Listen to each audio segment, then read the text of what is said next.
An amazing thing happened on Fox and Friends yesterday morning. I don't know if you guys noticed it. It was right after the show, and I was riveted to what was happening on Twitter. Brian Kilmeade was talking about Kamala skipping out on Netanyahu's speech in favor of visiting here in Indianapolis the Black sorority. So she was here to speak to the sorority. Brian Kilmeade was talking about that. And here is what he said. Not show up for the Prime Minister's joint session of Congress today. She'd rather address in the summer a sorority, a college sorority, like she can't get out of that. So that's her decision, and that's her decision to back up the protesters. Yeah, Zeta Phi Beta, in case anybody lost cares. their minds. As they should.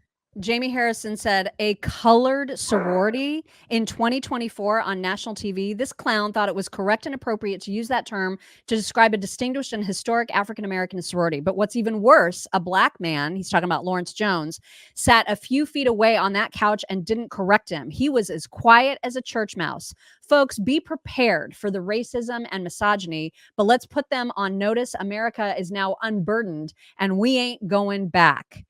And that did not sit well with Lawrence Jones, who was there and who did not push back for a very simple reason. He didn't say it.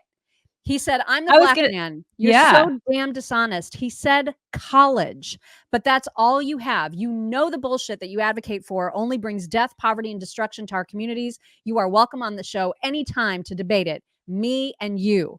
Get him, Lawrence. And then someone went so far as to slow down the video so that you can really hear exactly what Brian said. I was going to say, he didn't say that. No, of course he didn't. In the summer, a sorority, a college sorority. Right. Like she can't.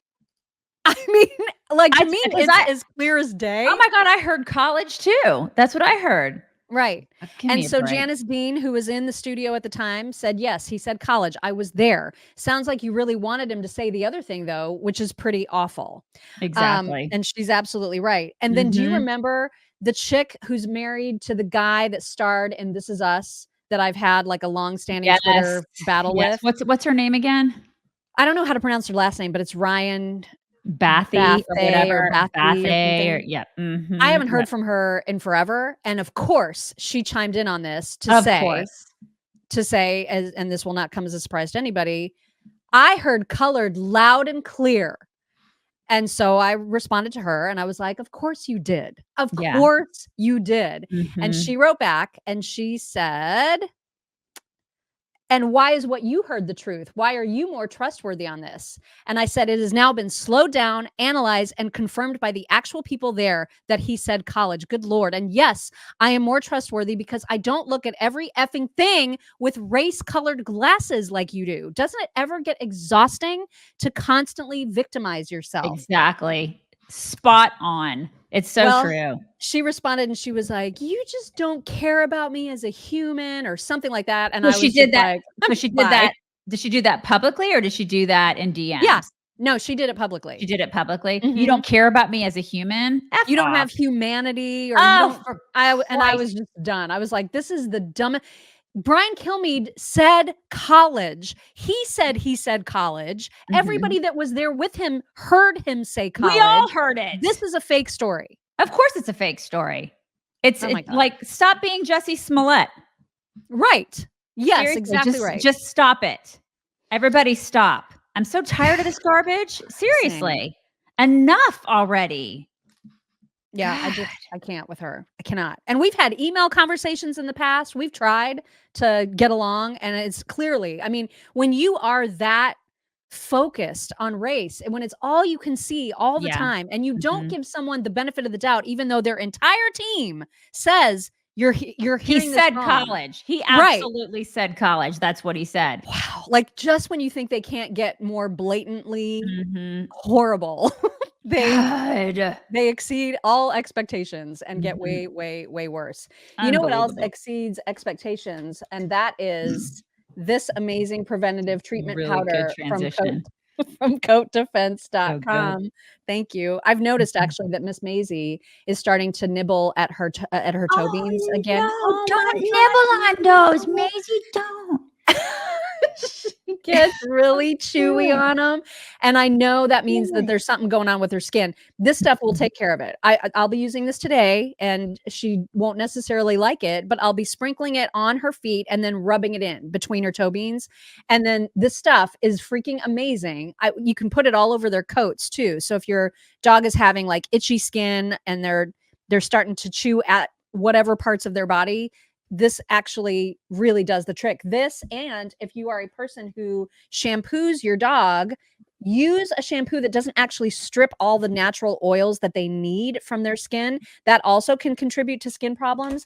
These two products for dogs are amazing. They also have the same line for cats and for horses. And for people, they also have a human skincare line, which includes deodorant and shampoo, really, really gentle on your bodies. And when you go to coatdefense.com and you use code CHICKS, you're going to save 15% off of your entire order. So please check them out. You're going to be really thankful because you're not going to be spending an exorbitant amount of money at the vet. This is the thing to try before you ever take your dog in for an expensive vet visit. Coatdefense.com. That's right. Sandy Stokes says Coat Defense works, and she is absolutely right about that. And listen, she continued to try to victimize herself because that's what she is. And that's what she's always going to be. And I feel sorry for her. That sucks for her. It sucks. It has to be exhausting. It has to be exhausting. It has to be miserable. Sucks for her. She lives in the greatest country on the planet still. And look at her, like the job that she has, the life she has. She lives a life of absolute privilege. Seriously. She's married to like a Hollywood actor who makes gajillions of dollars, doesn't she? She's also an actress. Yeah. Yeah. And I didn't know she was an actress. I don't really know her in anything, but okay. So she's not as big time as he is. But all right. Yeah. So she's an actress. She has a wonderful job, a great career, I assume. And she does what she wants to do with her life. And she still is like, I'm victimized. How are you victimized? Life is great for you. Like, seriously, I just don't understand it. Why do they want to be victimized so badly? I don't get it. I don't get it either. Like, maybe be grateful. Maybe be grateful and gracious and be thankful to God that you live in this wonderful country. Try that sometime. That is obviously too much to ask. I love the people that are calling my tweet back to her a mock drop. I like that too. It's good.